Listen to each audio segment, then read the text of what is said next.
אחרי שפסלנו אפשרויות כמו משחק ליגת האלופות, יציאה מתחוגה, או להגיע רכוב על חמור וכאלה, אבא אמר שבר מצווה זה תחנת היציאה למסע החיים הבוגרים, אז החלטנו לצאת למסע בשביל הגולן.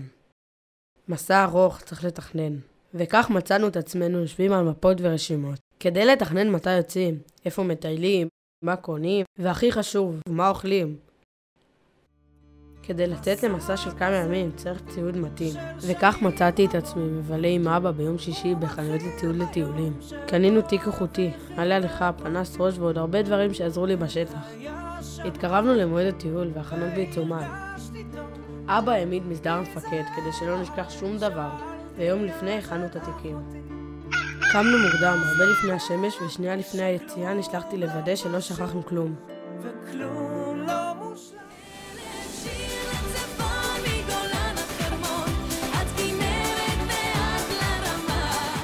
הגענו לחרמון עוד לפני שפתחו את השער.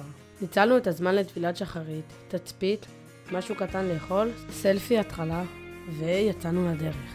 התחלנו ללכת, נתרגל לתיק ונהנה מהנוף, שכל אצבע הגליל וצפון רמת הגולן נפרסו לפנינו, וגם הרבה פרות. הלכנו ודיברנו, טיפסנו וירדנו, ואז הגענו לירידה הכי תלולה שראיתי בחיי. למדתי שלא רק בעליות יכול להיות קשה. פה, אני לא יודע אם מותר לי לספר, אבל אבא התחיל לעשות פדיחות. קודם כל, הוא טעה בניווט והתברבר. והתברברנו. לא נורא, הלכנו עוד קצת. מה שלא הורג מחשב. ואז שהתאפסנו על עצמנו והתיישבנו לאכול ליד נמרוד, גילונו שלמרות המסדר המדוקדק, שכחנו פרט שולי בפרקל קפה. גפרורים. אז אחרי שאכלנו סנדוויץ', אבא כנראה הרגיש צורך לפצות אותי, ואמר לי שעושים שינוי במסלול. כל תוכנית היא בסיס לשינויים. ולכן נרד למסעדה כדי לקנות גפרורים, ועל הדרך הוא ייקח אותי לפלאפל הטוב בארץ. כל כדור בגודל של כדור טניס, וטעים, טעים. על בטן מלאה הדרמנו להר רודם והתחלנו לטפס בנצים ומטעי תפוחים. בין הבתים יוצא לאור אל חיים חדשים. כשהגענו למעלה, אבא פגש שם חבר מהצבא, והזמנו אותו לשתות איתנו קפה שחור. אבא בלי סוכר. בראשון, כי גלעד הוציא את הגפרורים מהתיק, אז היינו בלי גפרורים. כן. הם היו לא בתיק. אתה הוצאת את זה. ככה לנו פסטה.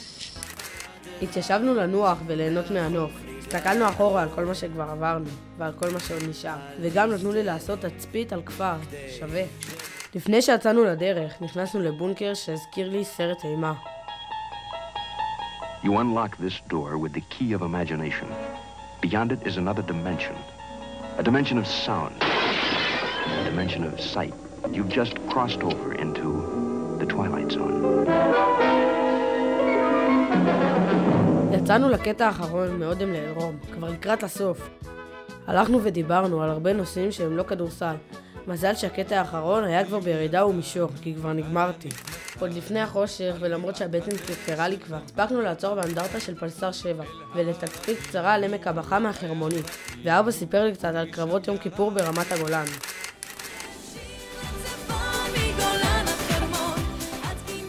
נסענו למרום גולן, שם אבא סגר עם מלאך שביעין מקום לישון באיזה לבנה נטוש. אמרתי לאבא שאני מכין את הפסטה, אבל אז הפתעתי לחלוטין. מה הם עושים פה? סבא וסבתא ועוד סבא וסבתא חיכו לנו עם ארוחת ערב על האש, והכל חם וכבר מוכן, סטייקים, פרגיות, קבבים. אחרי היום הארוך זאת הייתה ארוחת ערב הכי טובה שיכולתי לקבל. הם תמיד יודעים לפנק. זהו. לילה טוב, מחר יש עוד יום ארוך.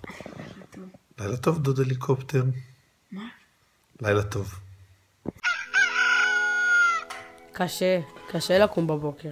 גלעד.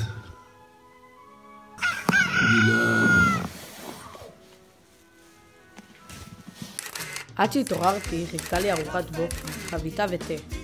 מארגנים את הציוד ויאללה, מתחילים את הבוקר בטיפוס תלול על הבנטל, מוקפים בחורש שמחכה לגשם ובנוף מהמם. לא היה קל עם התיק הכבד, האוכל והמים. אמרת שאתה עולה את זה בריצה, לא? אני עושה כל מה שאני אומר? וזה בעיה אחרת. למעלה, קודם כל נזרקתי עם שוקו חם, ואחר כך הלכנו להסתובב על התל. שם הסתכלנו על קונייטרה, ודיברנו עם שני חיילי אום שהיו בתצפית על סוריה.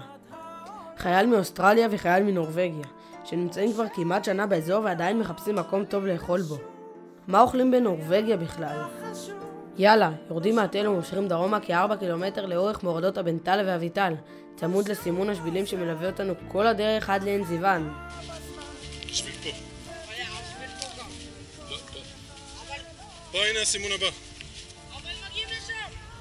גלעד, הולכים לפי השביל. מגיעים לשם, לא עולים עכשיו! בוא. בוא, תעלה. אם זה לא מגיע לפה, אני עולה. יאללה, בוא. תעלה, אני מחכה פה. אם אתה מגיע לפה, אני הולך לעוד פה. גלעד, אתה עכשיו מעצבן אותי. וואי וואי וואי, מסכנים החיילים שלו.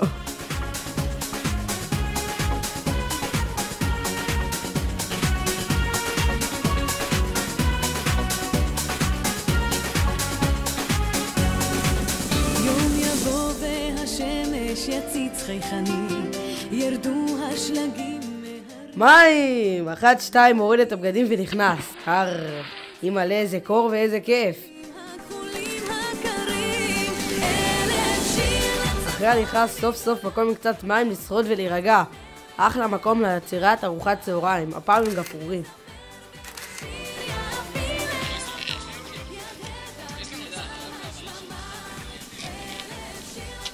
הארוחה הייתה טעימה מאוד, או שסתם היינו ממש רעבים. מעין מוקש המשכנו לרכס הסניה. חזרה למסלול שביל הגולן על הכביש וטיפוס על הרכס. מרחוק השלשבות נראות קטנות, אבל ככל שמתקרבים הן רק גדלות וגדלות וכמה רוח שהן נוסדות. בקצה הרכס הגענו לעוד בונקר, ממש גבעת התחמושת. ירדנו אל התעלות, אל הכוכים והמסילות, ואל המוות במחילות של גבעת התחמושת.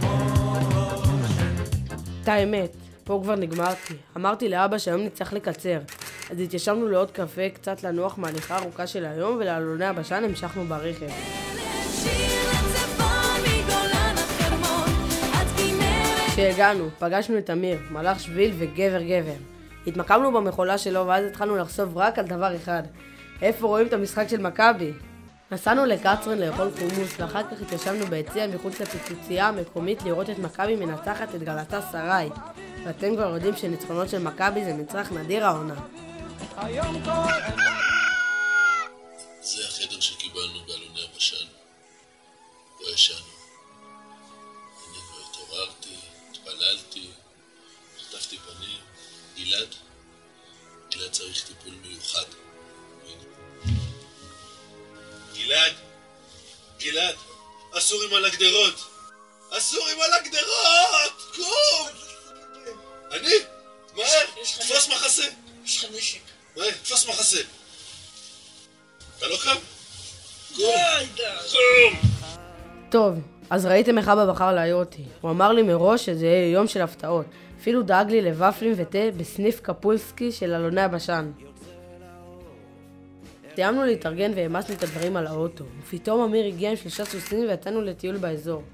אמיר הסביר לנו על הטבע באזור ולקח אותנו לבריכת מים שבנו ילדי אלוני הבשן.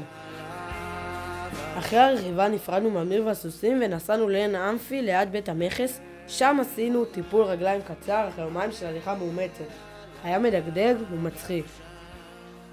תחנה הבאה, כנר, ובכניסה חניית תום קרים, תדריך קצר ויאללה לשטח.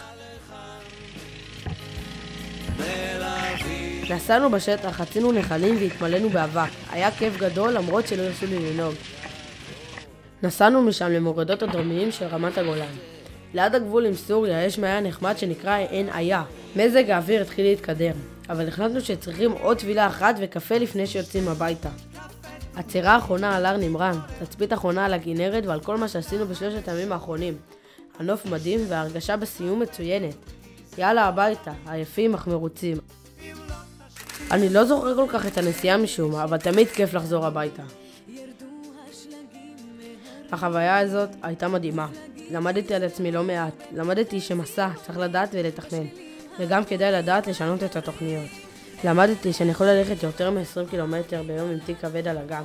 להמשיך גם שקשה להסתדר בשטח ולהיות בזמן איכות עם אבא שלי. למדתי שלהתמודד עם אתגר זה לפעמים קשה, אבל כשמסיימים, הכיף הוא גדול והתחושה מצוינת. טיול כזה לא אשכח בחיים.